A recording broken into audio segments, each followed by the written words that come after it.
Maya Cruz looked like just another crop duster in faded jeans and work boots. Passengers on Flight 1247 dismissed her as simple farm folk. But when catastrophic system failures threatened 147 lives at 35,000 feet, the quiet woman revealed she was Major Viper Cruz, legendary F-35 Lightning II stealth fighter pilot whose combat skills would save them all. Before you watch full story, comment below which country are you watching. Don't forget to subscribe. The morning sun cast long shadows across Cedar Falls Regional Airport in Iowa. It was 6:30 a.m. on Tuesday, October 15th, and the small airport was just coming to life. The control tower had opened an hour earlier, and ground crews were preparing the day's first departures.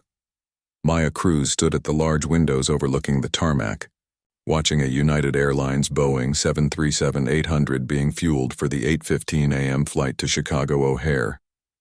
Her weathered leather jacket hung loose over a faded Iowa State University t-shirt. Work boots, worn jeans, and calloused hands told the story of someone who worked outdoors for a living. At 35, Maya had the quiet confidence of someone comfortable in her own skin. Her dark hair was pulled back in a simple ponytail, and she carried only a small canvas duffel bag, the kind crop dusters used for overnight trips when flying to distant farms. Flight 1247 to Chicago O'Hare. Now boarding all passengers, announced the gate agent over the intercom. Maya joined the line of business travelers, families, and college students. She moved with an economy of motion that suggested physical fitness, but nothing that would make anyone look twice. Behind her in line, Robert Bob Patterson adjusted his expensive tie and checked his Rolex. At 52, Bob was a successful insurance executive from Des Moines, traveling to Chicago for a conference. He noticed Maya's rural appearance and immediately categorized her as local farm folk. First time flying to the big city? Bob asked with what he thought was kindness but came across as condescension. Maya glanced back at him. "No, sir. Just heading to Chicago for the day. Business or pleasure?" Bob persisted. "Let me guess, you're one of those crop duster pilots, right? Flying those little yellow planes over the cornfields?" "I fly agricultural aircraft," Maya confirmed quietly. Bob smiled broadly. "I knew it. My brother-in-law does the same thing down in Missouri. Sprays pesticides, fertilizer applications. He's always telling me how simple the flying is, just straight and level. Nothing complicated like what these commercial airline pilots do." Maya nodded politely and said nothing. In front of them, college student Lisa Chen was heading back to Northwestern University after a long weekend, visiting her boyfriend at Iowa State. She overheard the conversation and turned around with interest. "That must be so different from flying on big planes like this," Lisa said to Maya. "I mean, going from tiny crop dusting planes to a huge Boeing 737. The pilots here probably have thousands of hours of training. Way more complex than farm flying, right?" "The principles are the same," Maya replied diplomatically. Bob laughed. "Oh, come on, it's not even close. These airline pilots go through years of training, flight simulators, instrument ratings, dealing with air traffic control, weather systems, emergency procedures. Your little crop dusting is probably just visual flying around familiar fields. No offense, but it's like comparing a bicycle to a Formula One race car." Lisa nodded enthusiastically. "Exactly. Plus all the technology on these big jets. Autopilots, navigation computers, radar systems. I bet crop dusters barely have radios." Maya almost smiled at that comment, but instead just said, "Every aircraft has its challenges." The line moved forward, and they presented their boarding passes. Maya was in seat 14B, middle seat in economy class. Bob had managed to snag 14A by the window, while Lisa was across the aisle in 14C. As they settled into their seats, Bob continued his patronizing conversation. "So what got you into crop dusting?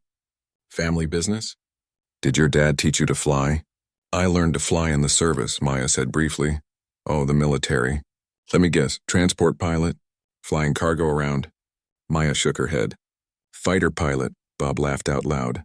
"Fighter pilot? Come on now, no offense, but women don't fly fighters. Maybe you were a cargo pilot or flew some transport missions." Maya's jaw tightened slightly, but she kept her voice level. "I flew F-35 Lightning II stealth fighters, F-35s. Bob was still chuckling. "Those are the most advanced fighter jets in the world. They only let the absolute elite pilots fly those. Top Gun stuff. No way they'd let crop dusters." He trailed off as he saw Maya's expression. There was something in her eyes, a hardness that hadn't been there before. Bob backpedaled awkwardly. I'm sure you did important work in the military. Support roles are crucial too. Maya turned to look out the small window. Support roles, she murmured. Lisa leaned over from across the aisle. Don't mind him. I think it's cool that you served. What was your job in the Air Force? I was a pilot, Maya said simply. That's awesome. What kind of planes? Transport? Tankers? Maya closed her eyes. Let's just say I'm not in the military anymore. The conversation was interrupted by the flight attendants beginning their safety demonstration. Maya watched with the trained eye of someone who had been through countless briefings, noting emergency exits, oxygen mask locations, and life vest positions. Captain Michael Torres, a 15-year veteran of United Airlines, was completing his pre-flight checklist in the cockpit alongside First Officer Jennifer Walsh, who had been flying commercial jets for 8 years. Weather looks good to Chicago, Torres announced over the intercom. Flight time today should be about 1 hour and 45 minutes. We're currently third in line for takeoff, so we should be airborne in about 10 minutes. Maya automatically checked her watch. 8:20 a.m. The flight was running slightly behind schedule. As the Boeing 737 taxied toward runway 22, Maya's mind wandered back to another October morning 7 years ago. She had been Captain Maya Cruz then, call sign Viper, preparing for a dawn patrol over hostile territory in her F-35C Lightning II. The memories came flooding back despite her efforts to suppress them. The weight of the fighter jet responding to her every command, the heads-up display showing threat indicators, the radio chatter of her wingman, Blade 2, confirming weapon systems were armed and ready. Viper, this is Overlord. You are cleared for Operation Nightfall. Good hunting. Overlord, Viper copies. Blade flight is Winchester and ready. That had been her last combat mission. 3 enemy fighters destroyed in 12 minutes of aerial combat that military historians would later call one of the most decisive air-to-air engagements of the 21st century, and now she was sitting in the middle seat of a commercial airliner, listening to insurance executives explain why women couldn't be fighter pilots. Ladies and gentlemen, from the flight deck, this is your captain speaking. We've been cleared for takeoff. Flight attendants, please prepare for departure. The Boeing 737's twin CFM56 engines spooled up to full power. Maya felt the familiar sensation of acceleration and liftoff. No matter what aircraft she was in, that moment never got old. Bob was gripping his armrest tightly. I hate this part, he muttered. Always makes me nervous when we first take off. Maya glanced at him with amusement. This man who had just spent 20 minutes explaining how difficult and dangerous commercial aviation was terrified of a routine takeoff. It's perfectly safe, Maya assured him. These pilots know what they're doing. I know. It's just, we're trusting our lives to people we've never met. At least with your crop dusting, you're in control of your own plane. If he only knew, Maya thought. She had trusted her life to wingmen she'd known for years, flying into combat zones where surface-to-air missiles and enemy fighters were actively trying to kill her. A commercial takeoff from Cedar Falls was about as dangerous as brushing her teeth. 30 minutes into the flight, as they cruised at 35,000 feet over Illinois farmland, Maya was beginning to relax. Maybe she could get through this flight without any drama. Maybe she could just be Maya the crop duster for 2 more hours. That's when everything went wrong. The first indication of trouble was a muffled bang from somewhere in the aircraft, followed immediately by a violent shudder that threw several passengers against their seatbelts. What the hell was that? Bob shouted, his face going pale. Before anyone could answer, the aircraft lurched to the right and the oxygen masks dropped from the ceiling panels. Passengers screamed. A baby started crying. Someone in the back was shouting, "We're going to crash."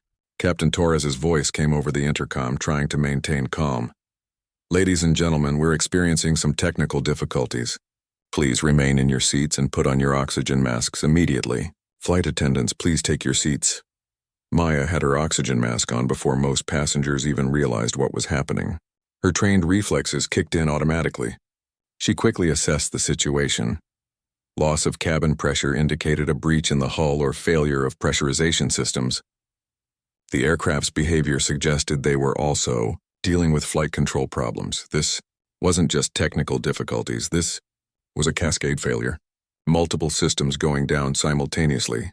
Bob was fumbling with his oxygen mask, panic written across his face. This isn't supposed to happen. These big planes are safe. They have backups for everything.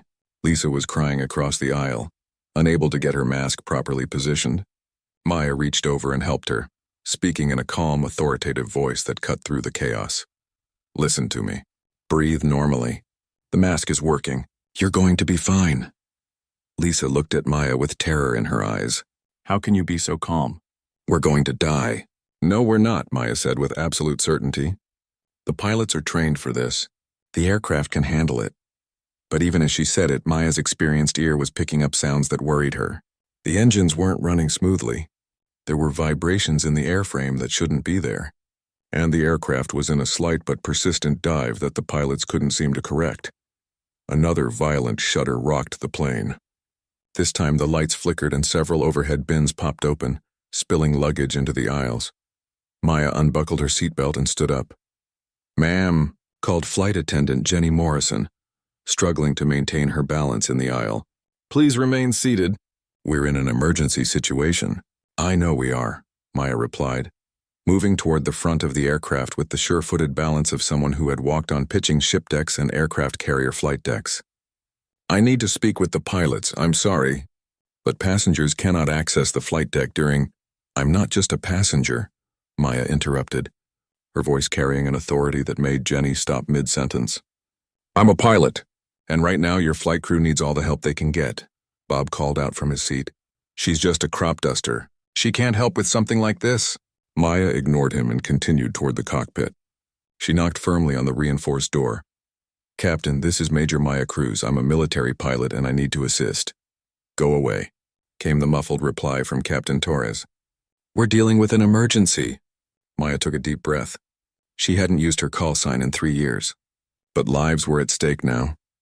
"Captain, this is Major Maya Cruz, call sign Viper. I repeat, call sign Viper. You need to open this door now." There was silence from the cockpit. Then Maya heard First Officer Walsh's voice. "Did she say Viper?" More muffled conversation than the sound of locks disengaging. The cockpit door opened and Captain Torres looked out. His face was pale with stress, sweat beading on his forehead. "Did you say call sign Viper?" he asked quietly. Maya nodded. "I did." Torres stared at her for a long moment, then stepped back. "Come in." Maya entered the cockpit and immediately understood why the commercial pilots were struggling. The instrument panel looked like a Christmas tree of warning lights. Master caution alarms were blaring. The aircraft was bucking against the controls like a wild horse. "Holy Mother of God," whispered First Officer Walsh, staring at Maya. "You're the Viper? The F-35 pilot from the Syria mission?" "Right now I'm the pilot who's going to help you save this aircraft," Maya said, sliding into the jump seat behind them. "What's your status?" Captain Torres was fighting the controls, muscles straining. "We've lost hydraulic system A completely. System B is failing. Engine number 2 is showing compressor stalls. Flight management computer is giving us conflicting data. We're losing altitude and I can't arrest the descent rate." Maya's eyes swept across the instrument panel, her fighter pilot training analyzing multiple data streams simultaneously. She saw the problem immediately.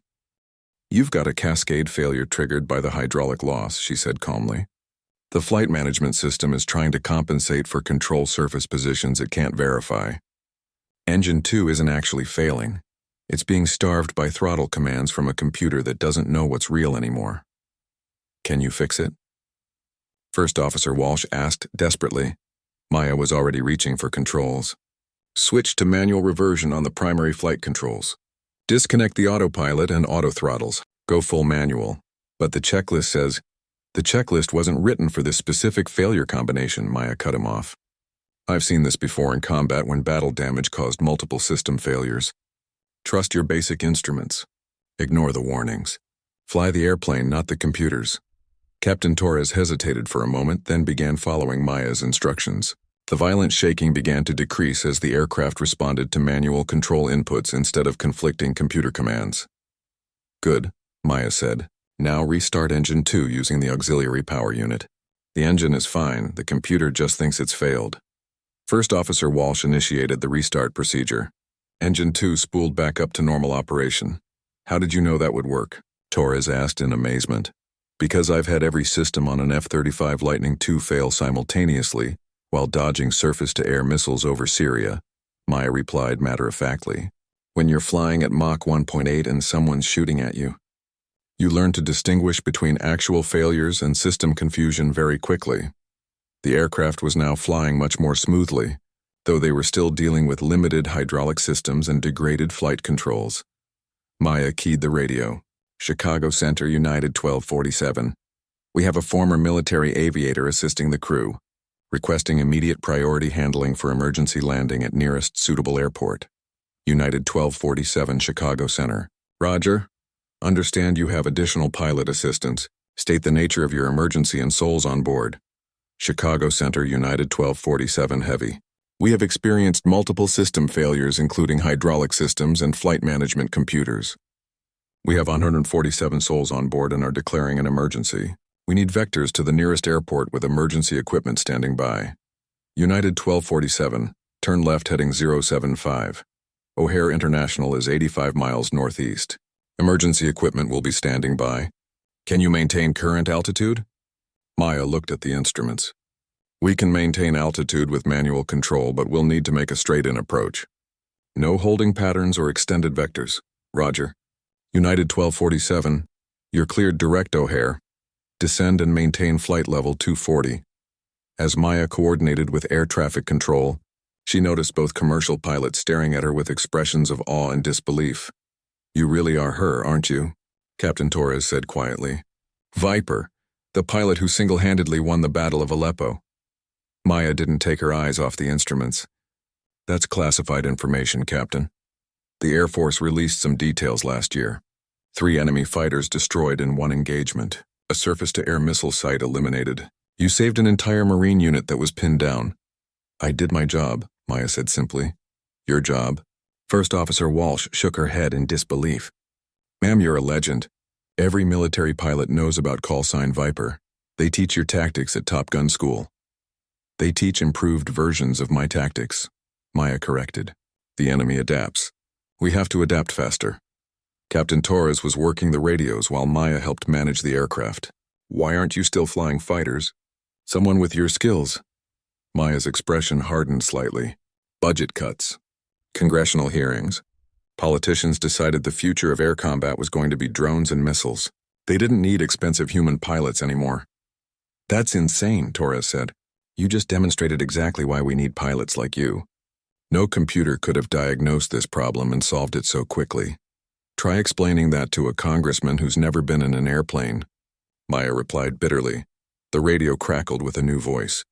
United 1247. This is Razor flight of 2 F-35 Lightning IIs. We've been scrambled to escort you to O'Hare. How can we assist? Captain Torres reached for the radio, but Maya stopped him. Let me handle this, she keyed the mic. Razor flight, this is call sign Viper aboard United 1247. Complete silence on the radio. Then say again, United 1247. Did you say Viper? Razor flight, this is Major Maya Cruz. Call sign Viper. I'm aboard United 1247 assisting with emergency procedures. The radio erupted with excited chatter from the F-35 pilots. Holy shit, it's actually Viper. The Viper? From the 355th Fighter Squadron. Ma'am, this is Razor 1, Lieutenant Colonel Johnson. It's an incredible honor, ma'am. The entire fighter community knows your record. Maya smiled for the first time since the emergency began. Thank you, Razor 1. Right now I need you to coordinate with O'Hare Tower. We're coming in with degraded flight controls and limited hydraulics. Make sure the runway is clear and emergency equipment is in position. Absolutely, ma'am. Consider it done. Razor Flight will clear the airspace and coordinate emergency response. Through the cockpit windows, Maya could see the 2 F-35 Lightning II stealth fighters taking position on either side of the airliner. Her heart ached as she watched them. Those sleek, deadly aircraft represented everything she had trained for, everything she had excelled at, everything she had lost. Why did you really leave the Air Force? First Officer Walsh asked quietly. Maya watched the F-35s maintaining perfect formation alongside them. Politics. After the Syrian mission, I became too visible. Too much media attention. The Pentagon didn't want a female pilot getting all the glory. Then the budget cuts came and they used it as an excuse to force out experienced pilots they considered problematic. Problematic? Captain Torres was incredulous. You're probably the finest combat pilot of your generation. I was also a woman who made some male egos uncomfortable, Maya said flatly.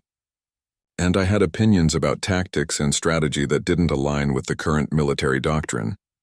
So when it came time to cut personnel, my name was at the top of the list. The approach to O'Hare was tense but controlled. Maya walked the crew through every step, her voice calm and professional even as they dealt with multiple system failures. United 1247, O'Hare Tower. Runway 10 right is clear. Emergency equipment is in position. Wind is 090 at 8 knots. You're cleared to land. O'Hare Tower, United 1247, we're on final approach. Be advised we may need maximum runway length due to control difficulties. Maya helped Captain Torres manage the approach. The aircraft was sluggish and required constant correction, but her fighter pilot experience allowed her to anticipate problems before they developed. Airspeed is good, she called out. Watch your sink rate. There. Bring the nose up slightly. Good. The Boeing 737 touched down hard but safely on runway 10. Right. Emergency vehicles raced alongside as they rolled out, prepared for the worst. In the cabin, passengers erupted in cheers and applause. Many were crying with relief. The terrifying hour-long emergency was over. Maya unbuckled from the jump seat and stood up. Outstanding flying, gentlemen. You handled a very difficult situation with skill and professionalism. Captain Torres grabbed her hand. Major Cruz, Maya, we couldn't have done this without you. You saved 147 lives today. We all did our jobs, Maya replied. That's what professionals do. But as she headed toward the cabin, both pilots called out to her. Major, First Officer Walsh said, I don't care what the politicians in Washington think. You belong in a cockpit. The Air Force made a huge mistake letting you go. Maya paused at the cockpit door. The Air Force will survive without me. They always do.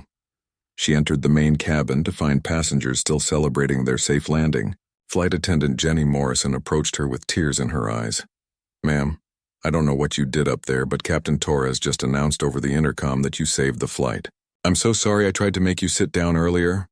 You were doing your job, Maya assured her. No apology necessary.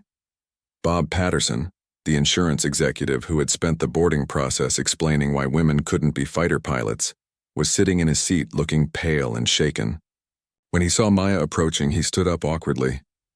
I owe you an apology, he stammered. And my life. The captain just told us who you really are. I said such stupid, ignorant things. Maya looked at him calmly. Mr. Patterson, you made assumptions based on appearances. We all do that sometimes, but I was so wrong, so incredibly wrong. You really are a fighter pilot, an F-35 pilot. And you just saved all of us. I was a fighter pilot, Maya corrected. Now I dust crops. Both are honest work. Lisa Chen, the college student, was staring at Maya with a mixture of awe and embarrassment. I can't believe we spent the whole boarding process talking about how simple crop dusting was compared to real flying. You must have thought we were such idiots. I thought you were making conversation, Maya said diplomatically. Most people don't know much about agricultural aviation or military flying. There's no reason you should. But F-35s, Lisa shook her head in disbelief. Those are the most advanced fighters in the world. And you flew combat missions? Actual combat? Maya nodded briefly. I did my service. Now I do something else. As passengers filed off the aircraft at O'Hare, each one stopped to thank Maya. Some shook her hand. Others were too emotional to speak. A few wanted to take selfies, which she politely declined. Ma'am, said an elderly man who had been sitting near the back, my grandson is a Navy pilot. He's going to flip when I tell him I flew with the legendary Viper. Maya smiled. Tell him to fly safe and always bring his crew home. That's what matters. Finally, the aircraft was empty except for Maya and the crew. Captain Torres and First Officer Walsh were completing their post-flight checklist, but they stopped when Maya approached. Major, Torres said, I meant what I said earlier. Have you considered returning to aviation? The airlines are desperate for experienced pilots. With your background and what you demonstrated today. Maya shook her head. Captain, I appreciate the offer, but I'm done with that world. I found peace in agricultural flying. Dusting crops? First Officer Walsh asked incredulously. After flying the most advanced fighters ever built? After proving today that you have skills no simulator can teach? There's something to be said for flying alone over quiet farmland, Maya replied. No one shoots at you. No politics, no egos. Just you, the aircraft, and the sky. She picked up her canvas duffel bag. Besides, farmers need their crops protected just like Marines need air support. Different mission, same principles. As Maya walked toward the jetway, Captain Torres called out one last time.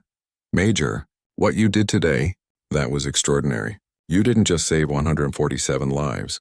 You reminded us what it means to be a pilot. Maya paused at the aircraft door. Captain, for 1 hour today I got to be Viper again. That was enough. Outside on the ramp, the two F-35 pilots who had escorted them were waiting by their aircraft. They came to attention as Maya approached. Ma'am, said Razor 1, Lieutenant Colonel Johnson. It's an honor to finally meet you in person. We've studied your Syrian mission in our tactical training courses. Maya looked at the two young pilots. They reminded her of herself 15 years earlier. Confident, eager, ready to take on the world. How long have you been flying F-35s? She asked. 3 years, ma'am, replied Razor 2, a young captain who looked barely old enough to drive. The F-35 is an incredible aircraft, more capable than anything I flew early in my career. But remember, all the technology in the world can't replace good judgment and situational awareness. Yes, ma'am, both pilots replied. And remember, Maya added with a slight smile, the most advanced weapon system is still just a tool. What matters is the pilot using it. The F-35 pilots saluted as Maya walked away toward the terminal. She could hear them talking excitedly behind her. Can you believe we just met Viper? Wait until the squadron hears about this. Did you see how calm she was? Even dealing with a commercial emergency. Inside O'Hare's massive Terminal 1, Maya found a quiet coffee shop and ordered a black coffee. She pulled out her phone and called her employer back in Iowa. Hello, Jim. It's Maya. Yeah, the flight was delayed. Equipment problems. No, nothing serious. Listen, I should be back tomorrow afternoon. Did the weather hold for the Henderson fields? Good. I'll finish the corn application first thing Thursday morning. As she talked about pesticide schedules and weather patterns, business travelers rushed past her table without a second glance. She was invisible again, just another rural pilot discussing farm work. But on the television above the bar, CNN was running a breaking news story. Emergency landing at O'Hare Airport this morning was successfully completed with assistance from a passenger who turned out to be a decorated military pilot. Sources tell us the pilot was a former F-35 fighter pilot with the call sign Viper, who is credited with multiple aerial victories in classified combat missions. Maya glanced at the TV, then returned to her phone call. No, Jim, I don't need any time off. I like staying busy. The Johnson farm next week? Sure, I can handle that. Soybeans need treating before the first frost. She hung up and sat back in her chair, sipping her coffee. Around her, the busy terminal continued its daily rhythm. Thousands of travelers hurrying to catch flights, coming home from business trips, starting vacations. None of them paid any attention to the woman in the faded jeans and work boots. 3 days later, Maya was back in Iowa, flying her yellow air tractor AT-802 crop duster over cornfields when her phone rang. It was Colonel Martinez, her old wing commander from the 355th Fighter Squadron. Maya, what happened on that United flight reminded everyone why the Air Force needs pilots like you. We want you back. The Air Force made its position clear 3 years ago, Maya replied as she lined up for another spray run. Budget constraints, changing mission requirements, excess personnel. I got the message like that was then. This is now. Maya, we're facing a pilot shortage crisis. Experienced combat aviators are leaving faster than we can train new ones. We need our best pilots back in the cockpit. The offer was generous. Full reinstatement at her previous rank, command of an elite aggressor squadron at Nellis Air Force Base, promotion to lieutenant colonel within 12 months. I need time to think about it, Maya said. That evening, Maya sat on her front porch watching F-35s fly overhead in the distance. Her phone buzzed with a text from Lieutenant Williams, a young pilot she'd met at O'Hare. Ma'am, I'm at Hill AFB now starting F-35 training. I hope you come back to the Air Force. We need pilots like you to train us. Maya stared at the message for a long time. Young pilots like Williams were counting on experienced aviators to pass on knowledge about combat flying and survival. The next evening, Captain Torres and First Officer Walsh from the United Flight drove down from Chicago to her farmhouse. Maya, Torres said, We needed to thank you in person. Without you, everyone on that airplane would have died. More importantly, Walsh added, if the Air Force stops producing pilots like you, the entire aviation industry suffers. Your decision affects every future passenger who might someday need a pilot with your skills. After they left, Maya called Colonel Martinez back. Carlos, it's Maya. I have conditions. Name them. I want to train pilots, not fly a desk. I want tactical development authority. And I want guarantees that experienced pilots won't be cut in future budget crises. 2 days later, Martinez called back with good news. The Chief of Staff wants to meet you personally. You've got command of the 65th Aggressor Squadron at Nellis, full colonel rank within 18 months, and personal protection from future personnel cuts. Maya looked out at her cornfields one last time. I accept. 2 weeks later, Colonel Maya Cruz stood on the flight line at Nellis Air Force Base in Nevada, wearing a flight suit with her old call sign, Viper, embroidered on her name tag. Her new squadron of elite pilots gathered around for their first briefing. My name is Colonel Maya Cruz, call sign Viper, and I'll be your new squadron commander. A young captain asked, Ma'am, what's the most important thing we need to know? Maya thought about Flight 1247, about Lieutenant Williams, about the cornfields of Iowa, and about all the lessons she had learned.